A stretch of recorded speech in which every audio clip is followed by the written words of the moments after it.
25 meters above the jungle floor. Lorelei Thatcher stopped breathing. Not from fear, from discipline. Her hands bleeding from 47 minutes of climbing, knuckles scraped raw against banyan bark gripped the branch beneath her. The wood was hot, slick with humidity. Every surface in this jungle sweated. The trees, the rocks, the men who died here. Sweat pooled in the hollow of her throat, dripped from her jawline. Soaked through her Marine Corps utility uniform until the fabric clung to her skin like wet canvas. Her back ached. Her thighs burned from the climb. Her shoulders screamed from hauling 9 pounds of Springfield rifle up through 30 meters of vertical hell. Below her, invisible through the dense canopy, Marines were dying. She could hear them on the radio clipped to her belt, voices trying to stay calm, failing. Blue leader to all units. Static crackled. 6 more down. Repeat 6 KIA in the last 30 minutes. Cannot locate sniper positions. Where the hell are they shooting from? 6 men, 6 telegrams, 6 families in places like Nebraska or Tennessee who would learn the words. Regret to inform you and feel their worlds collapse. Sergeant Lorelei Thatcher. 22 years old, 5'7", 138 pounds of sharecropper's daughter from Mississippi pulled herself onto the platform she'd been climbing toward. Nature had built this platform. 3 massive branches converged here, creating a floor roughly 6 feet across. Aerial roots hung like curtains. Foliage dense enough to hide a human body, but thin enough barely to shoot through if you knew where to look. She knew where to look. Her father had taught her that. Ezekiel Thatcher, who'd never owned land but had owned knowledge, had taught his daughter this truth. If you want to kill something that lives in the trees, baby girl, you've got to become part of the trees yourself. Lore unslung the Springfield M1903A1 from across her back. Serial number 1538942. She knew the number, knew the weapon's quirks, knew it pulled slightly left at 300 yards, knew the trigger broke at exactly 4 pounds of pressure, knew she had 43 rounds in her ammunition pouch, knew there were at least 27 enemy snipers somewhere in the canopy across from her position. The mathematics were simple, brutal, final. Through her unearthly 8x scope, pristine glass, perfect clarity, the jungle transformed. What had been an impenetrable wall of green from ground level became a 3-dimensional map. Gaps appeared where none had existed. Sightlines opened. Patterns emerged from chaos like constellations from darkness. And there, 300 yards northeast, roughly her same elevation, something wrong. A platform. Branches that had been cut, not broken, foliage arranged too perfectly, too symmetrically. Nature was random. This was deliberate. And on that platform, barely visible through layers of camouflage, a human form. A Japanese sniper who'd killed 6 Marines in 30 minutes was lying prone, his rifle trained on the ridge below where American forces were pinned down. Bleeding out. Dying while officers shouted into radios and medics crawled through mud already soaked with too much blood. Lore's hands stopped shaking. They always stopped when she found the shot. Her breath slowed, deepened, settled into the rhythm her father had taught her. In through the nose, hold, out through the mouth, slow, like you got all the time in the world, because when you're hunting baby girl, patience is the only thing faster than a bullet. Her heartbeat, hammering during the climb, dropped to 50 beats per minute. 45. 40, 300 yards. She adjusted the scope. Quarter turn right, 2 clicks up. The crosshairs drifted across leaves and shadows until they found flesh. Wind 3 miles per hour left to right. She felt it on her left cheek, saw it in the way the canopy moved at the edge of her vision. The leaves trembled. Barely. But enough. Angle 12 degrees downward. Shooting down was different. The bullet would strike higher than the crosshairs suggested. Most shooters didn't know that. She'd learned it at 10 years old, missing a squirrel because she hadn't accounted for the angle. She'd never missed that shot again. Lore exhaled, completely, until her lungs were empty and her body was perfectly still. The world narrowed to a single point 300 yards away. She squeezed. The rifle bucked. The report cracked through the canopy. Birds exploded from nearby trees in panic. Through the scope, she watched the Japanese sniper jerk once, violent, involuntary, and then go absolutely still in the way that only death brings. 9:52 a.m. Target number 1. She didn't celebrate, didn't feel triumph, just the cold mathematics of survival. 1 down, 26 to go, and they'd heard the shot. Lore shifted left on her platform. 3 feet, deliberate, necessary. Muzzle flash gave away approximate location, but approximate wasn't precise. In a sniper duel, precision was the only thing separating living from dying. 70 yards left of her first target, another platform, another rifle barrel catching sunlight that filtered through a gap in the canopy. This sniper was turning, searching, looking for whoever had just killed his comrade. He was looking at ground level. They all were. Because doctrine said snipers operated from the ground. Every field manual, every training school, every tactical briefing. Snipers didn't climb tree, except this one did. Lore fired again, 9:54 a.m. Target number 2. The second Japanese sniper dropped his rifle. It tumbled through branches, disappeared into undergrowth 30 meters below. The man followed 3 seconds later. His body struck wood on the way down, made sounds no body should make. Her radio crackled. Blue leader, sniper fire has stopped. Repeat, enemy fire ceased on north approach. What's happening? What was happening was mathematics.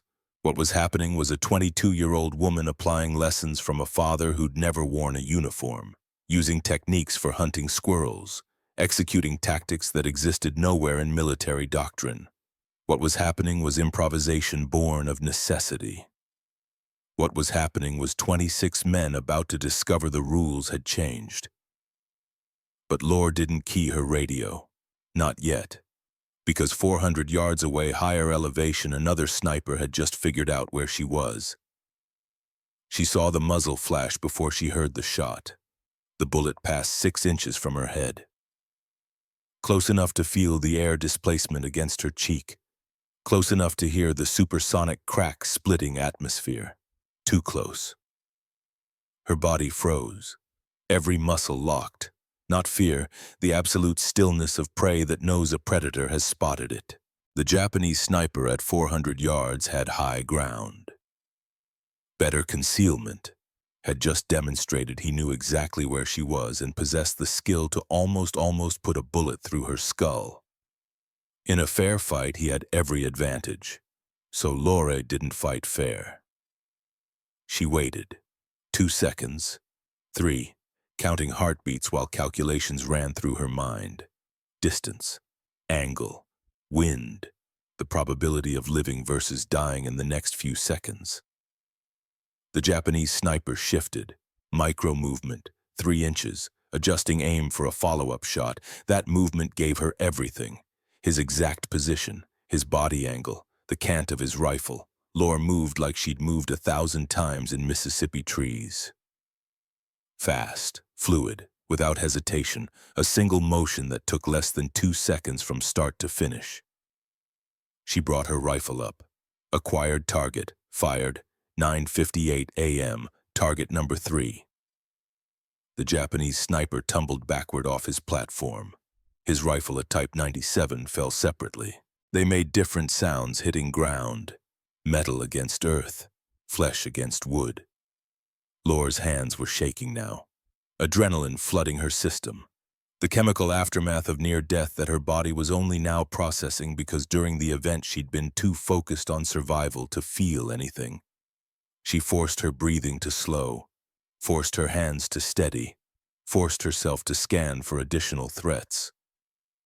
Because she knew there were more out there, many more.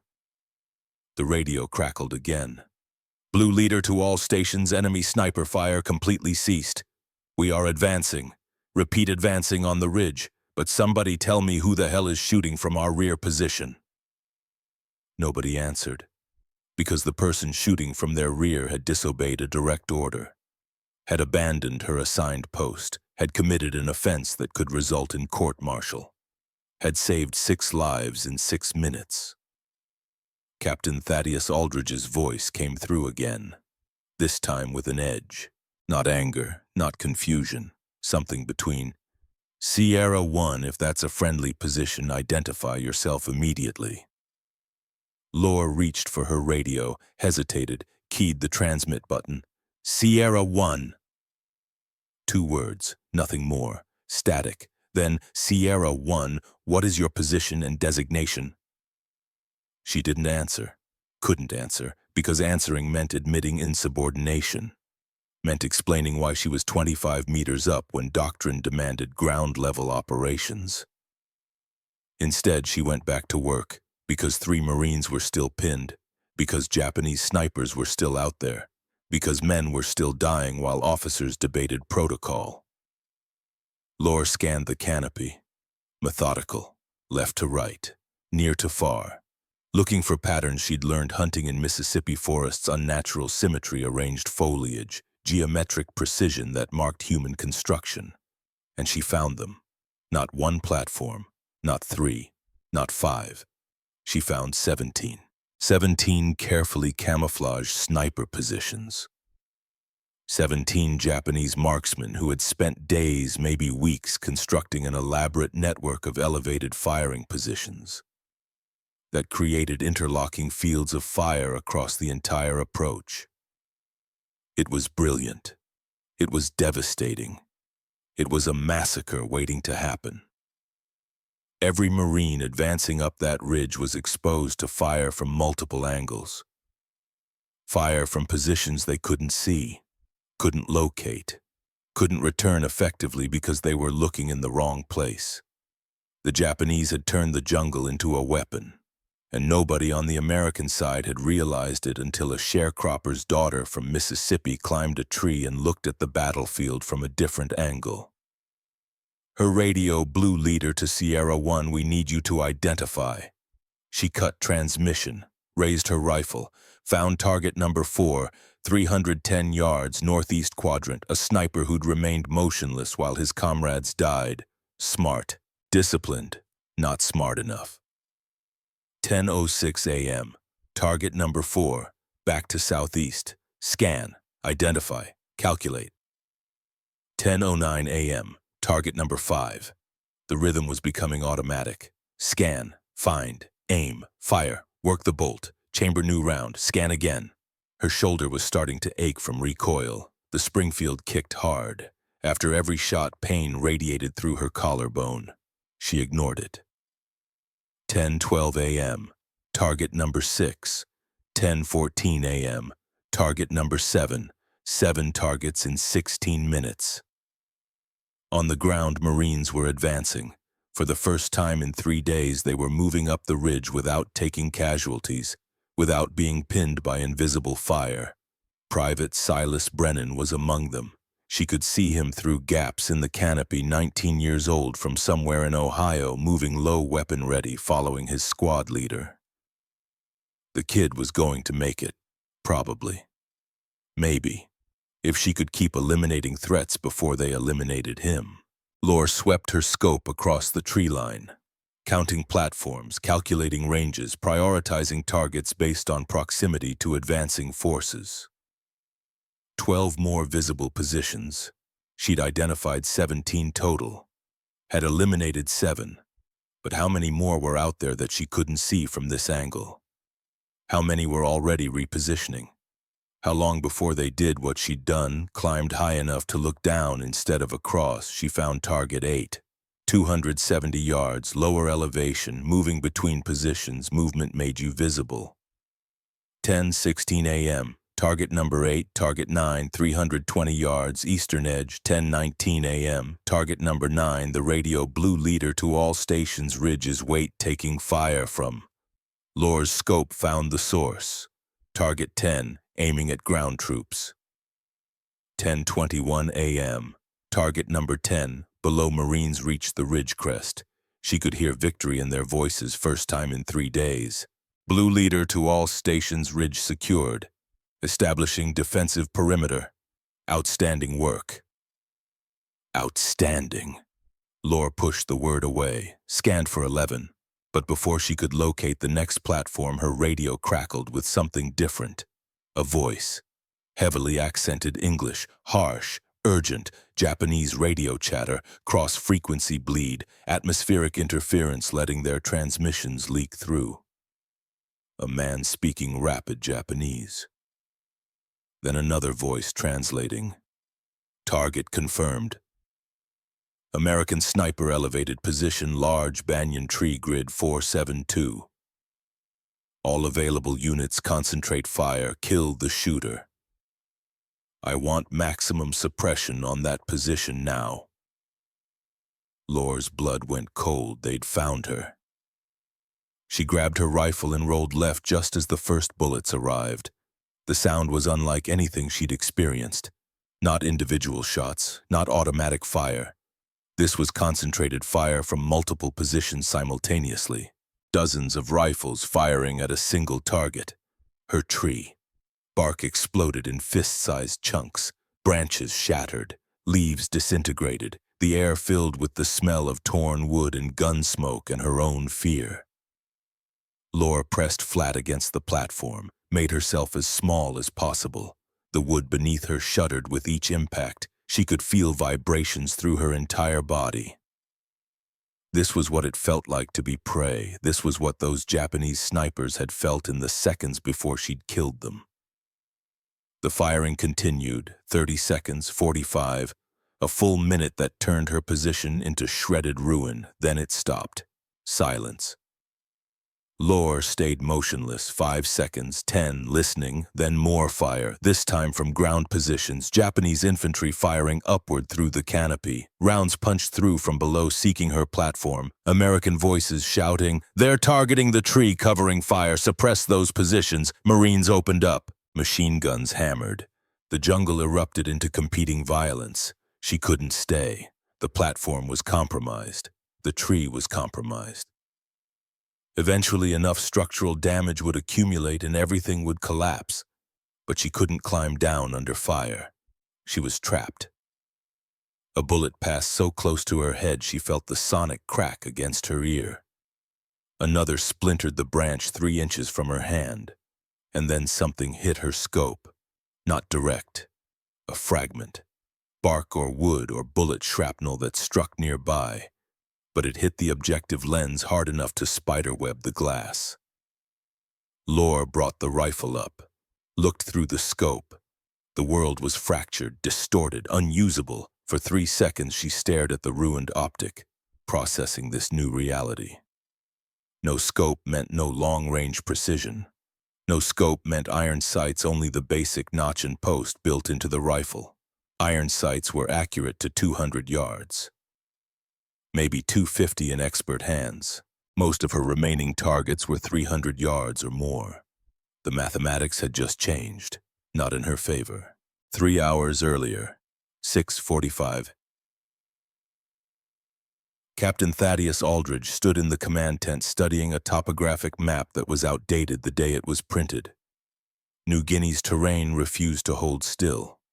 Rivers changed course. Trails disappeared. What looked like solid ground turned out to be swamp that could swallow a man. "Gentlemen," Aldridge said, voice carrying controlled tension. "We move at 0900 hours, standard fire and maneuver. First squad advances, second provides covering fire, third in reserve." The officers nodded. They'd heard this before, different place, same tactics, same results. 17 Marines killed, 23 wounded, all on the same approach to the same ridge, all from sniper fire. Sergeant WWII Thatcher stood at the back, arms crossed. She'd been studying casualty reports. The angles were wrong. The wound trajectories suggested fire from elevated positions. She raised her hand. Aldridge looked up. His expression suggested he was not particularly interested in input from sergeants. Particularly not this sergeant, the one from Montford Point with exceptional marksmanship and noted tendency toward independent tactical thinking. Military bureaucracy's polite way of saying she didn't always follow orders she considered tactically unsound. Captain Lore said carefully, "I've been analyzing the ballistics. The angles of entry suggest fire from elevated positions, not ground level." Aldridge's jaw tightened. "That's not how snipers operate, Sergeant Hawkins." "Thatcher, sir." "What?" "My name is Thatcher, sir, not Hawkins." A few officers shifted uncomfortably. Correcting a captain in front of other officers was bold. Stupid, maybe. Aldridge's face flushed. "Sergeant Thatcher," he said, emphasizing the name like he was doing her a favor. "Snipers follow doctrine. Ground-level concealed positions with good fields of fire. The Japanese follow the same principles. What you're suggesting, tree snipers, is unstable, limits mobility, contradicts every piece of tactical training." "Yes, sir, but the casualty reports are noted, and your concern is noted, but we advance at 0900 according to protocol. Understood? Not really a question, an order disguised as one. Understood, sir." But she didn't believe it. Everything about the last 3 days suggested the Japanese weren't following doctrine. They were adapting, improvising, and Americans were dying because nobody wanted to consider the possibility that the enemy might be doing something different. After the briefing, Lore walked to the perimeter where Private Silas Brennan checked his gear. 19 years old, from Ohio, had a town with 1 traffic light and 800 people, been in country 2 weeks. Hands shook, loading his rifle. "First real action, Brennan?" Lore asked. The kid looked up, face too young for this, but all their faces were too young. "Yes, Sergeant. Trained for beaches, open country. Nobody mentioned fighting ghosts in places where you can't see 20 yards. Lore knelt beside him. "Listen, when we move, stay low. Watch the trees." Brennan's forehead wrinkled. "The trees? Don't just scan ground. Look up. High up. 40-50 feet. That's where they are." "Snipers don't—" "Doctrine says they don't," Lore interrupted. "But doctrine's written by people who never fought here. Trust me. Look up." She walked away before he could ask more questions. At 900 a.m. First Squad began their advance. Lore watched from her assigned position, concealed depression 30 yards behind front lines. Standard counter-sniper protocol. She was supposed to scan for muzzle flashes, identify positions, eliminate threats. But she couldn't see anything. Jungle too dense. Canopy too thick. From ground level, visibility extended 40 yards. Beyond that, everything blended into shadows. The Japanese snipers were invisible. For 5 minutes, nothing happened. First Squad moved cautiously, using cover, a log here, rocks there. The jungle pressed in from all sides. Then a shot, a single crack. One of the Marines, Corporal Hewitt, who'd shared coffee with Lore that morning, grabbed his throat and fell. Didn't scream. The bullet severed his carotid. He was dead before hitting ground. 2 seconds later, another shot. Another Marine down, chest wound, center mass. "Sniper, take cover." Marines dove behind whatever they could find, returned fire blindly. Bullets ripped through foliage. Accomplished nothing because they were shooting at ghosts. Lore scanned through her scope, searching for muzzle flash, movement, any indication. Saw nothing. Because she was looking in the wrong place. A third shot. Fourth. 2 more Marines fell. Radio voices overlapping, pinned down. "Can't see shooter. Request covering fire. Aldridge." "All units suppress that position, grid coordinates." He rattled off meaningless numbers because nobody could see the target. Marines fired, machine guns opened up, grenades exploded. The Japanese sniper kept firing, calm, methodical. Another Marine down, and Lore made her decision. She looked at the massive banyan tree 30 yards behind her. The one soaring 30 meters into canopy. the one nobody was paying attention to. She didn't ask permission, didn't report intentions, just went. Slinging her rifle across her back, Lore moved toward the tree. Fast, deliberate. Behind her. "Thatcher, Sergeant!" "Thatcher, what are you doing? That's a direct order. Get back here." She didn't stop, started climbing. The bark was rough, hot, insects scattered. The rifle across her back caught on branches. She had to move carefully, test each handhold before committing weight. Below, battle continued. Gunfire, shouting, the wet thud of bullets hitting flesh. She climbed faster. At 10 meters, her hands were bleeding. Small cuts. Nothing serious. At 15 meters, radio Thatcher. "This is Captain Aldridge. You are in violation of direct orders. Return immediately or face court-martial. Copy." She didn't respond. Needed both hands. At 20 meters, she broke through secondary canopy. The world opened. She could see across the ridge, could see Japanese positions on opposite slope, could see everything they'd missed. At 25 meters, she reached her platform, and the real work began. 10:22 a.m. 800 yards west. Japanese headquarters. Lieutenant Takeshi Yamamoto stood over the radio face, impassive. Inside his mind was chaos. 23 men dead. 23 of his best snipers eliminated in 54 minutes by an enemy they couldn't locate, couldn't target, couldn't stop. His intelligence officer approached, holding paper with hastily scribbled notes. "Sir, we intercepted American radio traffic. The shooter identified as Sierra 1. Command referred to shooter as Sergeant Thatcher. Female voice confirmed on transmission." Yamamoto's expression didn't change, but something shifted behind his eyes. A woman. The Americans had sent a woman, and that woman had destroyed his sniper network in less than an hour. He thought of the weeks building those platforms, the planning, the confidence that American forces would never break through, all undone by one soldier who'd done what doctrine said was impossible. "Sir," the intelligence officer continued, opening a thin folder. "We have limited file on her. Sergeant L. Thatcher, female, approximately 22 years old, Montford Point Training Facility, only female in Marine Sniper Program, expert marksman, assigned 1st Marine Division, August 1943. Yamamoto took the paper, studied it. Americans didn't advertise their female soldiers. But Japanese intelligence had been tracking this development. Women in combat roles. It violated every principle of proper military organization. And yet this woman had killed 23 trained snipers. "Position?" Yamamoto asked. "Large banyan tree grid 472. Behind American lines. Elevated position estimated 25 to 30 meters. Yamamoto moved to the map, found coordinates, studied terrain. Clever. She'd positioned herself behind the advance, giving her clear field of fire across his entire defensive network. From that height, she could see what his ground-based snipers couldn't. She'd adapted, improvised, used terrain in ways that contradicted doctrine but maximized effectiveness. She'd thought like he would think.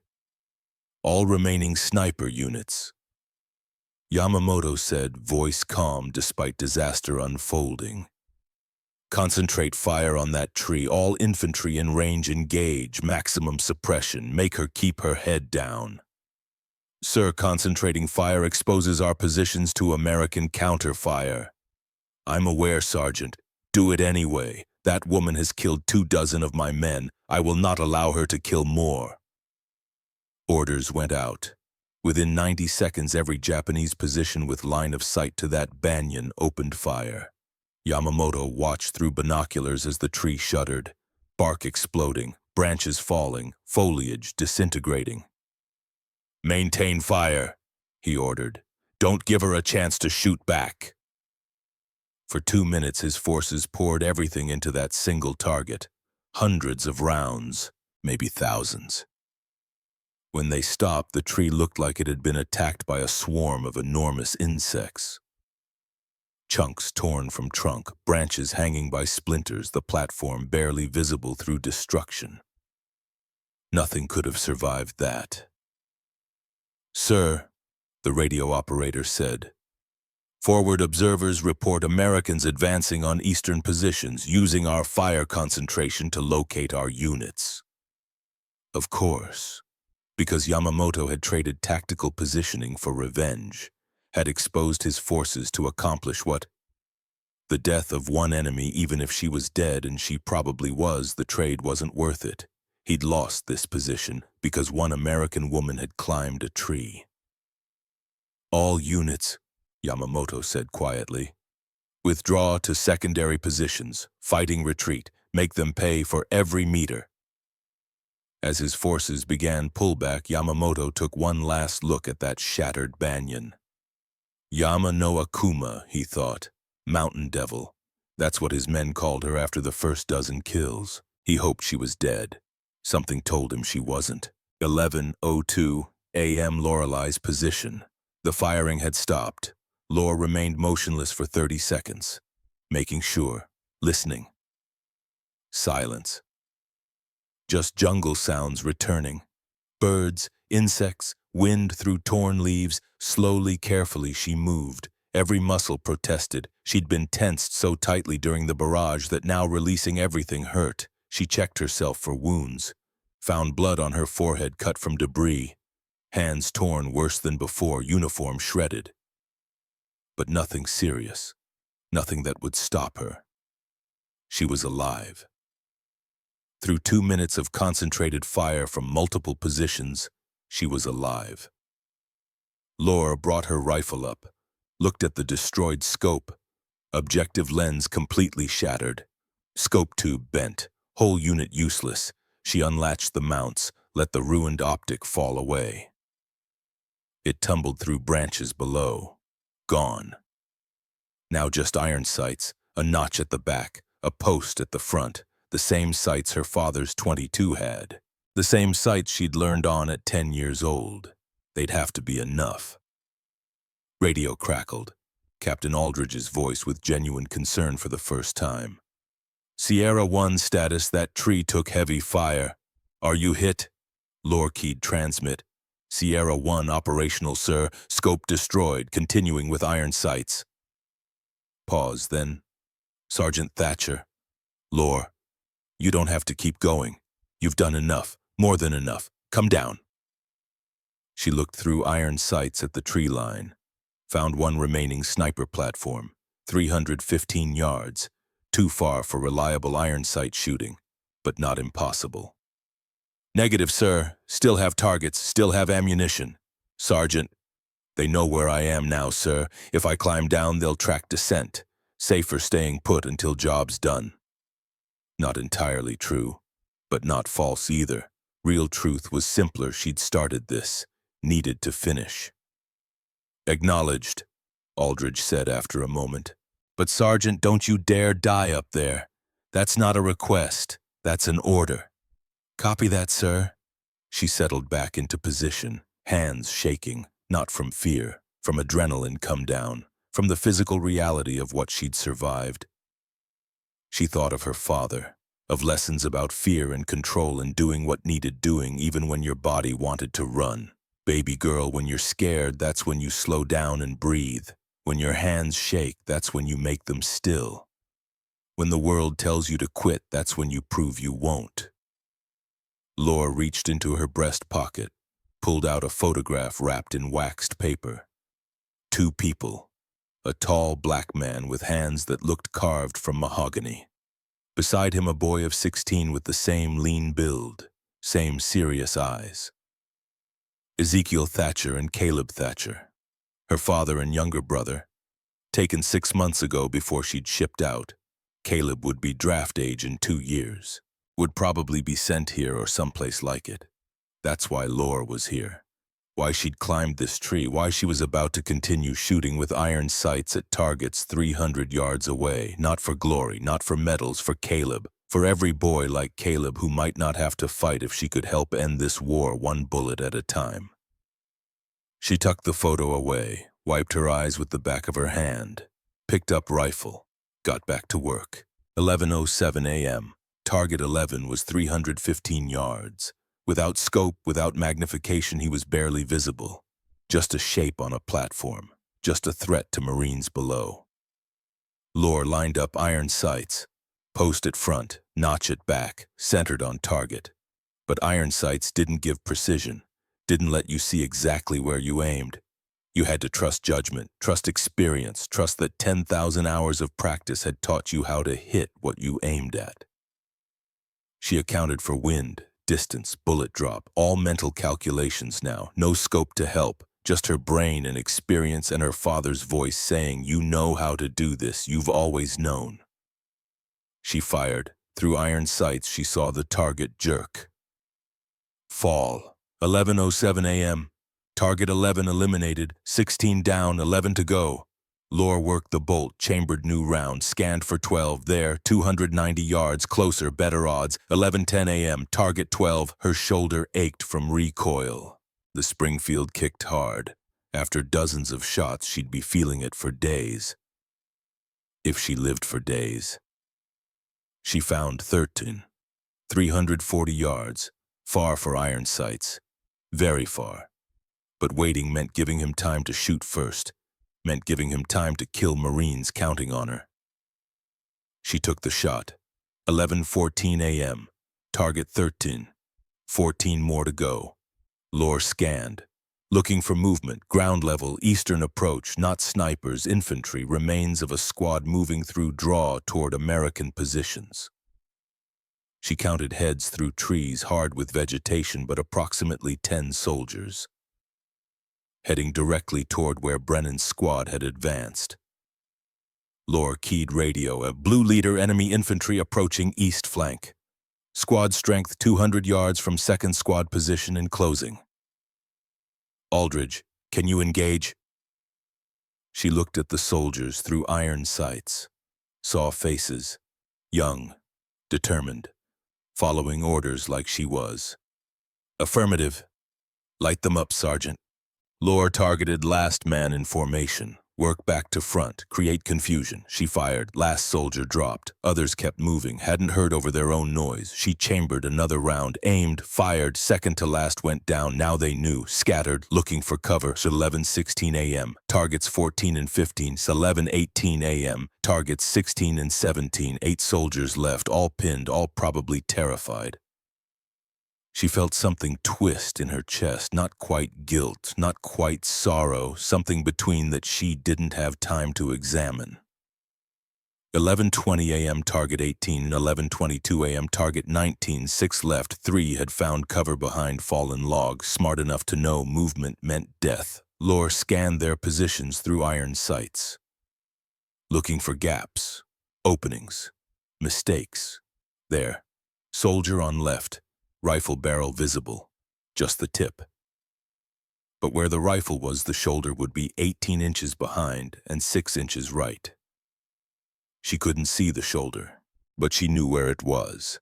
She aimed at empty space where shoulder should be, adjusted for foliage between, fired. The bullet punched through leaves and found flesh. 11:25 a.m., target 20, 3 left, 2 broke cover, started running. 11:27 a.m., targets 21 and 22. 1 soldier remained, behind the log, absolutely still. Lore waited, patience, 30 seconds, 45, a full minute. The soldier moved, tried to reposition. 11:29 a.m., target 23. The flanking force was eliminated, 10 soldiers, all threats neutralized before they could reach American lines. Below, Marines were advancing, safe. The force that would have killed them was gone, but Lore's hands were shaking worse now. More than before, 23 men dead by her hand. In 89 minutes, 23 families in Japan who would get telegrams. She thought about her father, what he'd say if he knew. Sometimes the right thing ain't the easy thing, baby girl. Sometimes you gotta do what needs doing even when it tears you up inside. She keyed radio. Blue leader flanking force neutralized. All immediate threats eliminated. Copy Sierra 1. Outstanding work. Outstanding. Laura pushed the thought away. Scanned for remaining sniper platforms, found 14, northeast quadrant, still occupied, 11:32 a.m., target 24. Found 15 southeast, 280 yards, 11:35 a.m., target 25. Found 16 eastern edge, 300 yards, 11:38 a.m., target 26. One more sniper platform visible, far northeast, 350 yards, very difficult with iron sights, but she'd come this far. She lined up the shot, calculated, trusted her training, her experience, her father's lessons. Fired. 11:42 a.m., target 27. The jungle went quiet. 27 enemy snipers eliminated, plus 10 infantry from the flanking force. 37 total enemy combatants neutralized in 115 minutes. But when people told this story, if anyone ever told it, they would remember 27. Because that's how many snipers she'd taken out. That's what had changed the battle. The infantry would be a footnote, a detail. 27 would be the number that mattered. Lore lowered her rifle. Her hands shook uncontrollably now. The adrenaline was gone, being replaced by something heavier. Below, Marines were consolidating the ridge. For the first time in 3 days, they'd taken this position. For the first time, they hadn't left half their number bleeding in dirt. Her radio, Sierra 1, all enemy contacts eliminated. Ridge secured. Repeat, ridge secured. You are cleared to descend. Lore looked down at her hands. Blood, bark, cordite residue. Copy, she said. Just one word. She began the long climb down. 11:54 a.m. ground level. Descending was harder than climbing. Muscles cramping, hands slipping. Twice she almost fell. When her boots touched ground, her legs nearly gave out. She'd been in that tree 2 hours, 47 minutes. Her body had forgotten level ground. Marines were watching. A circle of them. Respectful distance. Clearly curious. Trying to reconcile what they saw, 5'7", 138, bleeding from a dozen cuts, with what she'd accomplished. Private Brennan stepped forward, face smudged with dirt, eyes wide. Sergeant, you saved. He trailed off, couldn't find words. Lore nodded, didn't trust herself to speak. Captain Aldridge pushed through the crowd, expression complicated, relief, anger, respect, confusion. Sergeant Thatcher, he said formally. Report. She straightened, tried standing at attention despite exhausted muscles. 27 enemy snipers eliminated, sir. Additional 10 combatants from flanking force. 37 total. All threats neutralized. Ridge secure. 37. Aldridge shook his head. In under 3 hours? Yes, sir. With iron sights for the last 17. Yes, sir. After your position took sustained fire from multiple enemy positions. Yes, sir. Aldridge started to say something. Stopped. Looked past her shoulder. Face changed. Became careful, neutral. Colonel on deck, someone called. Marines snapped to attention. Lore did same, though everything hurt. Colonel Ezra Ironside Drummond walked through the circle. 50 years old. Career Marine. Face like weathered leather. Eyes that had seen too much combat. He stopped 3 feet from Lore. Looked her up and down, taking in blood. Shredded uniform, rifle with no scope. Sergeant Lorelei Thatcher, he said, voice gravelly. Do you know the penalty for disobeying direct orders in combat? Court-martial and dishonorable discharge, sir.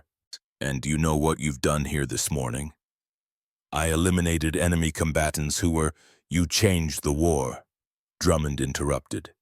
You did what no one thought possible. You adapted when doctrine failed. You improvised when training didn't account for reality. You saved 40 American lives. He paused. You also violated chain of command, abandoned your assigned position, operated outside established tactics. From a purely regulatory standpoint, I should have you arrested right now. Marines shifted uncomfortably. Brennan looked like he wanted to protest. Drummond's face was unreadable. So here's your choice, Sergeant. You can face court-martial for insubordination, or you can teach my Marines how you just did that. Turn this from singular event into systematic approach. Take this tactic and make it doctrine. He stepped closer, close enough only Lore could hear. I don't give a damn about regulations right now, Sergeant. I give a damn about winning and bringing my Marines home alive. You just showed me how to do both. What's it going to be? Lore met his eyes, saw genuine respect, saw opportunity, saw a chance to turn her father's lessons into something that could save thousands, saw a chance to make sure boys like Caleb had better odds if they ended up here. I'll teach them, sir. Drummond's face broke into something that might have been a smile. Good. Training starts tomorrow 600. You'll select 12 Marines, teach them everything. And Sergeant, sir, that scope, when did it get destroyed? About 90 minutes into engagement, sir. So you made the last 17 kills with iron sights at 300 yards. Yes, sir. Drummond shook his head slowly. Where the hell did you learn to shoot like that? Lore thought of her father, of Mississippi woods, of 1,000 mornings with a .22 and patience. From my father, sir, taught me to hunt squirrels. Said if you want to kill something that lives in trees, you have to go where they are. Your father sounds like a smart man. He was, sir. Died 2 years ago. I'm sorry, Sergeant. Drummond stepped back, raised voice so all could hear. But I guarantee his lessons saved 40 lives today. And if you teach right, they'll save hundreds more before this war's done. He looked around at assembled Marines. What Sergeant Thatcher did today was extraordinary. It was also effective. Starting tomorrow, we're implementing elevated sniper tactics as standard procedure. Questions? No one spoke. Good. Dismissed. Sergeant Thatcher, get to aid station. Get those hands looked at. That's an order. Yes, sir. As Marines dispersed, Brennan approached again. Thank you, Sergeant. If you hadn't, we would have... He swallowed. Thank you. Lore nodded. Wanted to say something profound. All that came out was, just doing my job, Private. You'd do the same. I don't know if I could have, ma'am. Really don't. She looked at this 19-year-old from Ohio, saw herself reflected in his eyes, saw fear and respect and survivor's guilt mixed together. You'll never know until you're up there, she said quietly, until it's just you and trigger and choice about who lives and dies. I hope you never find out, Brennan. Truly do. She walked away before he could respond, headed toward aid station. Each step hurt. Everything hurt. But she was alive. 37 enemy soldiers weren't, and somewhere in Mississippi, Caleb Thatcher was still 16. Still had 2 years before draft board. Still had a chance because his sister climbed a tree. Even if it meant she'd never sleep soundly again. Even if it meant seeing faces every time she closed her eyes. Even if it meant she'd changed warfare in ways she didn't fully understand yet. Behind her, Marines began securing the ridge, establishing defensive positions, preparing for counterattack. Above them, wind whispered through branches that now held different kind of secret. The secret of what one woman with rifle in her father's lessons could accomplish when doctrine failed. The secret that would ripple through Pacific theater for rest of war. The secret that would be remembered as the day the Treetop Huntress changed everything. August 24th, 1943. 6 days later. Private Silas Brennan was 23 feet off the ground when his hands slipped. He caught himself on branch below. Hung there 3 seconds while his heart hammered. Below jungle floor looked impossibly far. Don't look down, Brennan. Sergeant Lorelei Thatcher called from her position 15 feet higher. Look at your next handhold. Always look where you're going, not where you'll fall. Brennan gritted teeth, found grip, pulled himself up. Day 6 of training. Colonel Drummond had selected 12 Marines. Brennan volunteered immediately. Others, some volunteers, some voluntold, ranged from enthusiastic to terrified, all learning that climbing 25 meters with full gear and rifle was harder than it looked. Laura watched from her perch as Brennan finally reached designated platform. Kid's hands were raw, face pale, but he'd made it. "Good," she said. "Now settle in, get comfortable. You're up here 3 hours." 3 hours, voice cracked. 3 hours is nothing. On the 18th, I was up almost 3. You learn to ignore cramping, ignore insects, ignore everything except target. Over 6 days, she'd taught fundamentals. How to identify trees with good platform potential. How to construct improvised platforms. How to move through canopy without being seen. How to calculate angles shooting downward. How to remain absolutely still while everything in your body screamed to move. Most were getting it. A few, like Brennan, were naturals. Others would get there eventually, or wash out. "Sergeant," called Corporal Hewitt from another tree, the one who'd been wounded, back on light duty now. "Question. Go.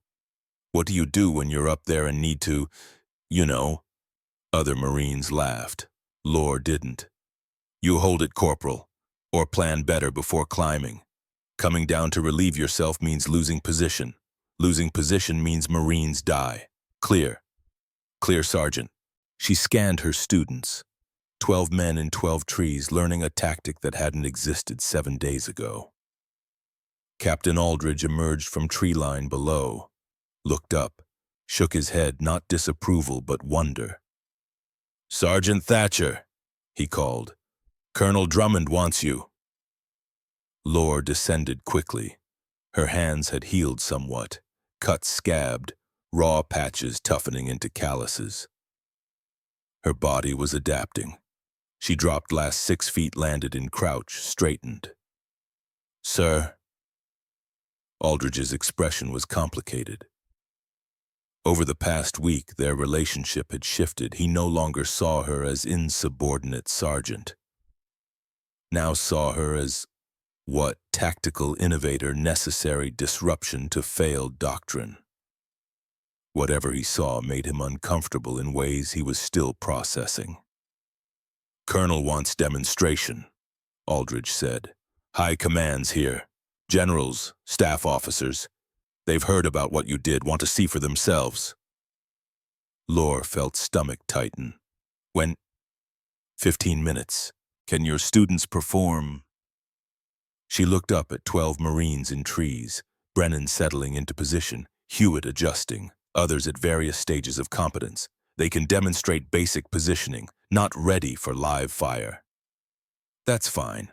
Command just wants to understand concept." Aldridge paused. "They're skeptical, Sergeant. Most think what you did was fluke. Can't be replicated. Won't work anywhere except this specific terrain." "Then we'll prove them wrong, sir." Aldridge almost smiled. "That's what I hoped you'd say." 15 minutes later, 3 generals stood at training area base. Behind them, cluster of staff officers with clipboards and skeptical expressions. Lore stood at attention while Colonel Drummond made introductions. "Gentleman Sergeant Lorelei Thatcher. 6 days ago, she eliminated 37 enemy combatants from elevated position. 27 of them were snipers in a coordinated network. This allowed my Marines to take a ridge we'd been unable to approach for 3 days. The technique she pioneered is now being implemented division-wide." One general, 2 stars named tape-reading Maxwell stepped forward, 60 if he was a day, career officer, face suggesting he'd seen everything and believed nothing. "Sergeant," Maxwell said, "I've read the after-action report. 37 kills in approximately 2 hours, from a tree. 27 confirmed snipers plus a 10-man infantry squad, with iron sights for final 17 engagements." "Yes, sir. That's extraordinary." "It's accurate, sir. Verified by multiple witnesses and enemy casualty counts." Maxwell's expression suggested he was deciding whether to believe those witnesses. "And you learned this technique?" Where exactly? From my father, sir. He taught me to hunt from elevated positions in Mississippi. Squirrels, mostly. One staff officer, a major, made a sound like suppressed laugh. Lore ignored him. Maxwell walked around her slowly, evaluating. Report says you're from Montford Point. Yes, sir. Only female in sniper training program. Yes, sir. And before this engagement, your combat experience consisted of... None, sir. This was my first action. Maxwell stopped, looked at Drummond. You're telling me a female sergeant with 0 combat experience eliminated 37 enemy soldiers, including veteran snipers, in her first engagement? That's correct, General. It's impossible. With respect, sir, Lore said quietly. I didn't know it was impossible, so I did it anyway. Maxwell's eyes snapped back. For a moment, his expression was unreadable. Then something shifted. Interest. Show me. For the next hour, Lore demonstrated. She climbed while generals watched, showed how to identify viable trees, explained advantages of height, expanded fields of fire, ability to see over obstacles, concealment from ground observation, explained disadvantages, exposure to counterfire once discovered, limited mobility, difficulty evacuating if wounded. Her students demonstrated various aspects. Brennan showed climbing technique. Hewitt demonstrated remaining motionless. Private Kelso showed improvised platform construction. Generals watched, took notes, asked questions. Most questions focused on replicability. Could this work in other terrain? Could average Marines be trained? Could it be standardized? Lore answered honestly. Some terrain was better, some Marines would excel, some wouldn't. Like any specialized skill required selection and training. But yes, could be standardized, taught, could save lives. When demonstration concluded, Maxwell approached again. Sergeant Thatcher, he said, what you've shown us is unorthodox, contradicts established doctrine, requires us to rethink fundamental assumptions about sniper employment. Yes, sir. Which means it's exactly what we need. He turned to Drummond. Colonel, I want this program expanded, training materials developed, this technique taught at every sniper school in the Marine Corps. Drummond nodded. Understood, sir. Maxwell looked back at Lore.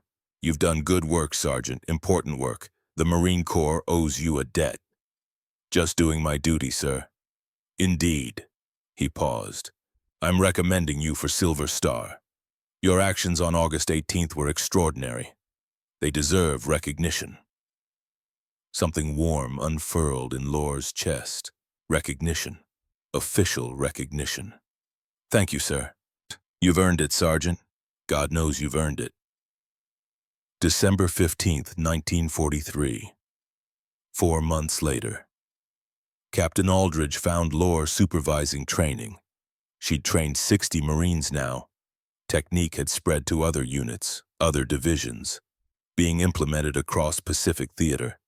Casualty rates from enemy snipers had dropped 68% where employed. Thousands of lives. Aldridge's face told her something was wrong before he spoke. Sergeant Thatcher, we need to talk, privately. They walked to Camp Edge, out of earshot. The Silver Star recommendation, Aldridge said. It's been denied. Lore felt warmth drain from her chest. On what grounds, sir? Aldridge's jaw was tight. Angry. Official reason, insufficient documentation. Unofficial reason. He paused. Brass doesn't want a female sergeant receiving major decoration. They think it would undermine morale, make male Marines feel inadequate. The words hit like physical blows. 37 kills, 68% casualty reduction. Technique saving thousands. Not enough, because she was a woman. I protested, Aldridge continued. Drummond protested. Maxwell himself protested. We were overruled at division level. I see.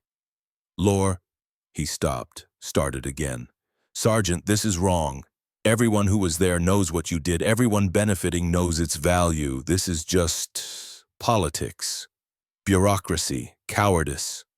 Yes, sir. I'm going to keep fighting. Drummond will keep fighting. This isn't over. But Lore knew it was.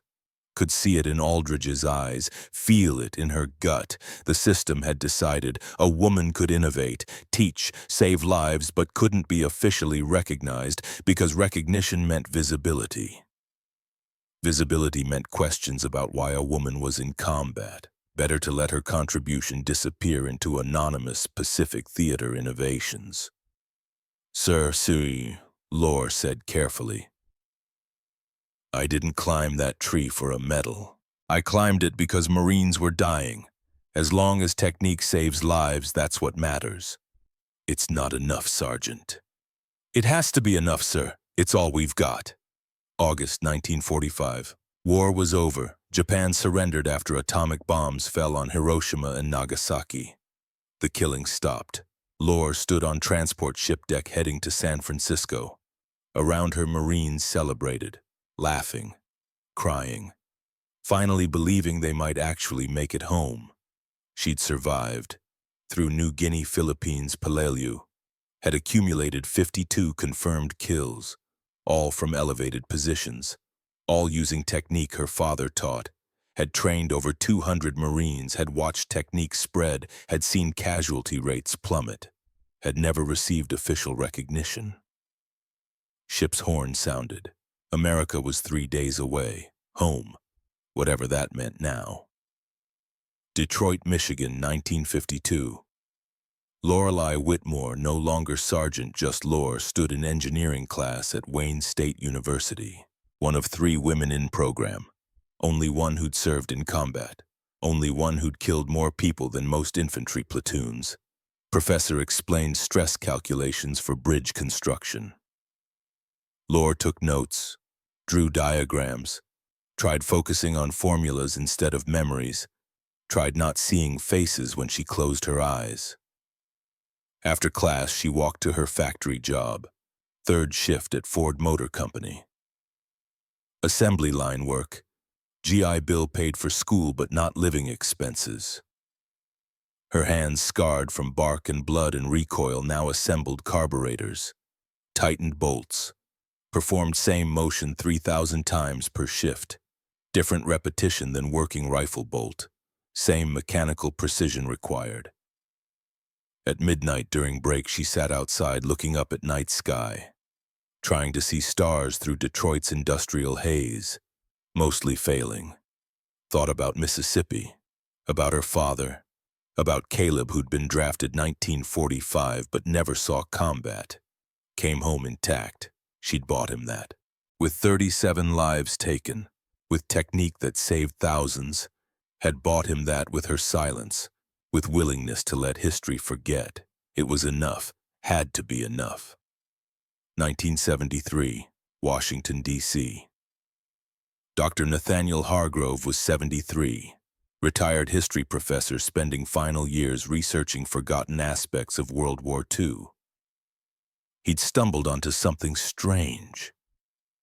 Declassified documents from Pacific Theater kept referencing elevated sniper tactics implemented starting late 1943.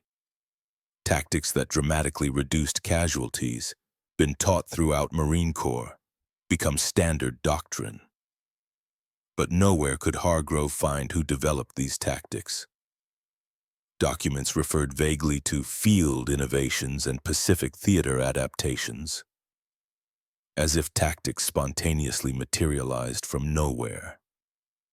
Hargrove knew better. Innovations didn't appear from nowhere. Someone had to be first. He started digging, found after-action reports from 1st Marine Division, August 1943, found references to Sergeant L. Thatcher who'd engaged enemy forces from elevated position, found casualty statistics showing dramatic drop immediately following, found commendations from Aldridge and Drummond, found Silver Star recommendation that had been denied, found exactly 0 official recognition of the person who'd invented a technique that saved thousands. Hargrove picked up his phone, started making calls. Detroit, March 1974. Lore was 52, hair graying, hands showing wear of 29 years at Ford. She'd retired in 1975 after nearly 3 decades on the line and child rearing.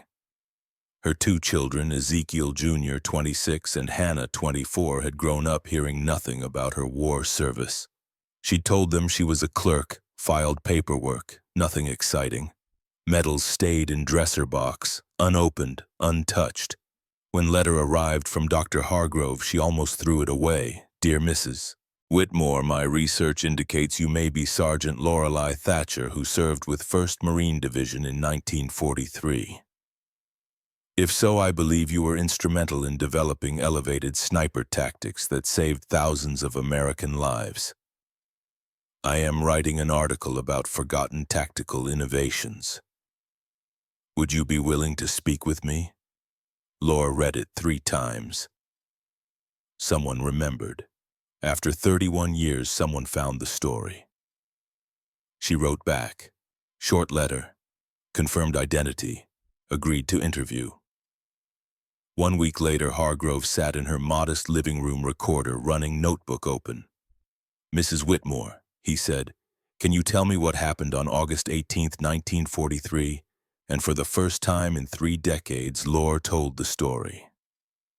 May 1974, Quantico, Virginia. Invitation came from Lieutenant Colonel Robert Davidson, commanding officer of Marine Corps Sniper School. We would be honored if you would visit our facility and speak with our instructors about your experiences. Lore almost declined. What could she tell modern Marines that would be relevant? War was 30 years past. Technology had changed, but Garrett, her husband, good man, who'd never pressed about the war, encouraged her. They want to honor you, he'd said. Let them. So she went. Quantico Sniper School was everything Montford Point hadn't been. Modern, well-equipped, integrated though still overwhelmingly male. Instructors gathered in classroom. 20 hard-faced men who'd seen combat in Korea, men who knew killing, who understood weight. Davidson introduced her simply, this is Lorelei Thatcher. In 1943, she pioneered the techniques we still teach for elevated sniper employment. She's here to talk about how and why. For 2 hours, Lore spoke. About Mississippi, about her father, about climbing a tree while Marines died, about mathematics of shooting downward, about staying still while taking concentrated fire, about cost, faces, weight that never got lighter. Instructors listened without interruption. When she finished, young Captain couldn't have been 30 raised his hand. Ma'am, he said, why did you disobey orders knowing you could be court-martialed? Lore thought about Caleb, about Brennan, about all boys who deserve chances to grow old, because the book didn't match what my eyes saw. When that happens, you have to trust your eyes. Books written by people who weren't there, but you are. You see what they can't. Sometimes you have to break rules to do what's right. Captain nodded slowly. That's not what they taught us in OCS, ma'am. No, Lore agreed. I don't imagine it is. After formal presentation, instructors took her to training grounds, showed her how they taught elevated positioning now. Platforms, techniques, safety protocols, all based on what she'd improvised 31 years ago. We call it the Thatcher method, Davidson said, though most students don't know who Thatcher was, just that it works. That's enough, Lore said, and meant it. September 1978. Tokyo, Japan. Lieutenant Takeshi Yamamoto was 74, had survived the war, returned to Japan, spent 33 years trying to forget what he'd seen. A journalist was interviewing him for a documentary about Pacific Campaign. Tell me about New Guinea, the journalist said. August 1943. Yamamoto closed his eyes, saw the map, saw his positions, saw everything collapsing. We had built perfect trap, he said in careful English. Snipers in trees, interlocking fields of fire. Americans could not advance without casualties, could not see us, could not stop us. What changed? A woman changed. Yamamoto opened eyes. American woman, sergeant. She climbed higher than our snipers, shot from above, killed 23 of my best men in one morning. A woman did this? Yes. We intercepted radio, female voice. We called her Yamanoa Kuma, Mountain Devil. My men became afraid of trees after her. Journalist wrote notes. How did you feel about being defeated by a woman? Yamamoto was quiet for a long moment, at time ashamed, angry. In Japanese culture, defeat by woman is dishonorable. But now, he shook head, now I think differently. She was warrior, better warrior than my snipers, better than me. If Japan had listened to such women, perhaps war would have ended differently, perhaps better. He looked directly at camera. She earned my respect.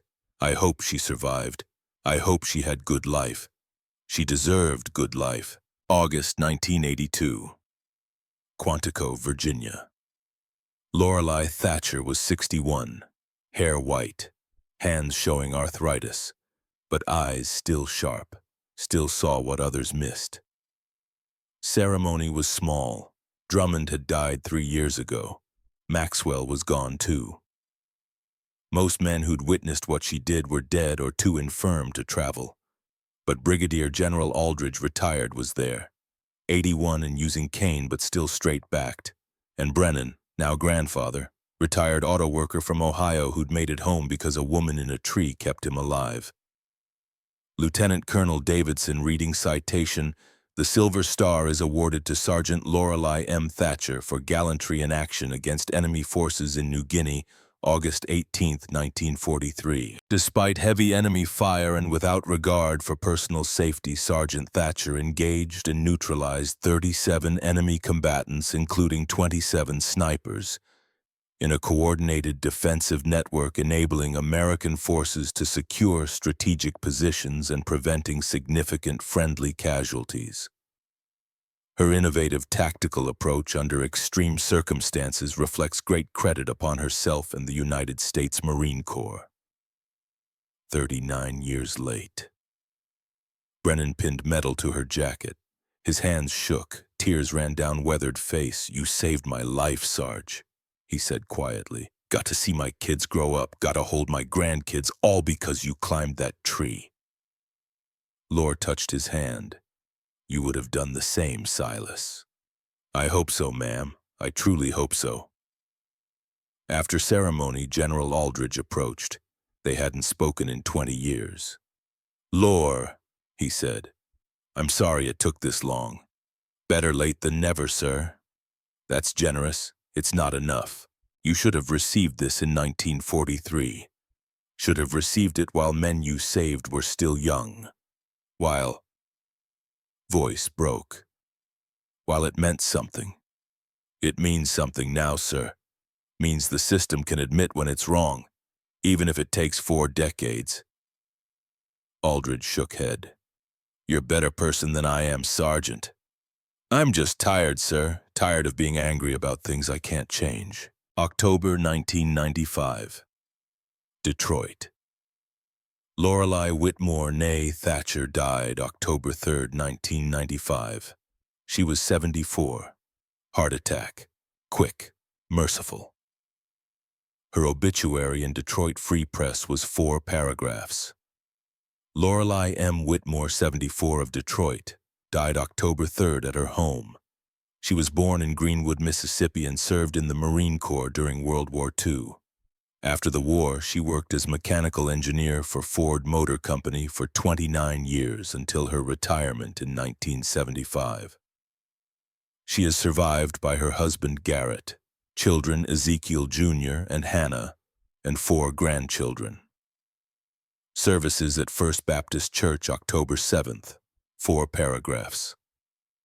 Nothing about 37 kills, nothing about elevated tactics, nothing about changing modern warfare. But Marines remembered. Funeral attended by over 200 people. Most were men Lore had never met. Men who'd learned Thatcher method, men whose lives were saved by techniques she pioneered. Brennan gave eulogy, voice steady despite grief. "I was 19 in that jungle," he said. "Scared.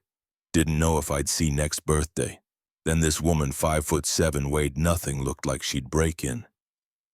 Strong wind climbed a tree and saved my life. Saved all our lives." He paused, gathered himself. "She taught me courage isn't about being fearless, it's about being terrified and doing right thing anyway. She taught me sometimes rulebook is wrong. Sometimes you have to trust what you see over what you're told. She taught me heroes don't always look like what we expect. Sometimes they're women from Mississippi who learned to hunt squirrels and turned those lessons into something that saved thousands. World didn't recognize her properly, didn't honor her when it should have. But we know. Everyone in this room knows. Lorelei Thatcher was warrior, teacher, hero. And I got to hold my grandchildren because she climbed a tree." 1998. Quantico, Virginia Marine Corps Sniper School officially designated their elevated tactics course as the Thatcher Protocol. Small plaque mounted near training grounds. Sergeant Lorelei M. Thatcher, 1921-1995. Pioneer of elevated sniper tactics, New Guinea. August 18, 1943, 27. Enemy snipers eliminated. Most students passed without reading. Those who did wondered who Thatcher was. Most assumed it was a man. Technique lived on. Name endured. Story faded. August 18, 2018. 75 years later. Lieutenant Audrey Whitmore graduated Marine Corps Sniper School on 75th anniversary of her grandmother's actions. Instructors didn't mention connection. Didn't realize. Whitmore was her father's name, Garrett Whitmore. Thatcher was grandmother's maiden name. Connection was invisible unless you knew to look. Audrey learned Thatcher protocol in week 6. Learned to identify viable trees, construct platforms, calculate angles shooting downward. Learned everything her grandmother invented in moment of desperate improvisation. Thatcher protocol saved thousands in World War II, her instructor said. Still saves lives today in mountain and forest environments. Master it, use it, honor it. After graduation, Audrey's father took her aside, handed her small box. Inside a silver star, tarnished, old, ribbon faded. "This was your grandmother's," Ezekiel Jr. said. "She earned it 1943. Didn't receive until 1982, 39 years late." Why so late? Because she was woman. Because system didn't want to admit a woman could do what she did. Because recognition was easier to deny than give. He pressed metal into her hand. "The protocol you just learned, your grandmother invented that. Climbed a tree when everyone said impossible. Killed 37 enemy combatants in under 3 hours. 27 of them snipers. Changed warfare forever. Grandmother did that. She did. And never talked about it. Never bragged, never demanded recognition. Just did work and let work speak for itself." Audrey looked at metal. At name engraved on back, SGT Lorelei M. Thatcher. "Why didn't anyone tell me?" "Because your grandmother didn't want to be remembered as killer. Wanted to be remembered as mother. Grandmother. Woman who did what was necessary, then came home and lived quiet life. But she was hero. Yes, but on her terms, not world's terms." 2024. Present day. Thatcher protocol is taught in 47 countries. Standard training for snipers in forested or mountainous terrain. Has saved estimated 8,000 lives since implementation. Most Marines who learn it don't know Thatcher was woman. Don't know she invented it at 22. Don't know she was denied recognition for 39 years. They just know it works. At Quantico, instructors still demonstrate technique. still reference Thatcher's original engagement as case study in adaptive tactics, still teach Marines to look up when everyone else looks forward. Plaque near training grounds has been replaced. New one includes more information. Sergeant Lorelei M. Thatcher, 1921, 1995. Montford Point, Marine pioneer of elevated sniper tactics. 27 enemy snipers plus 10. Infantry eliminated August 18, 1943, New Guinea. When the book doesn't match your eyes, trust your eyes. Most students still pass without reading, but some stop, some read, some ask questions. Some learn that heroes don't always look like what we expect, that courage doesn't always follow rulebook, that sometimes most important innovations come from people system tried to forget. Epilogue, Mississippi, 1931. Ezekiel Thatcher climbed down from oak tree where his daughter waited. Girl was 10, small for her age, but hands were steady on .22 rifle. Eyes were sharp, focused. "Did I do it right, Daddy?" Lorelei asked. Ezekiel looked at squirrel she'd shot. Clean kill, 40 yards with iron sights. From elevated platform she'd insisted on building herself. "You did perfect, baby girl, perfect. Mama says girls shouldn't hunt, says it's not proper." Ezekiel sat beside his daughter on platform, looked out at Mississippi woods stretching everywhere. "Your mama's right about a lot of things," he said carefully, "but not this. Hunting's not about being boy or girl. It's about having eyes to see and hands to do what needs doing." "But what if people say, 'Baby girl, listen, world's gonna tell you all kinds of things about what you can and can't do, about what's proper for girl, about staying on ground when you should be climbing high.'" He put hand on her shoulder. "But when your eyes see something true, you trust that truth. Not what people tell you, not what rules say, what your eyes see and your heart knows. Even if everyone says I'm wrong, especially then."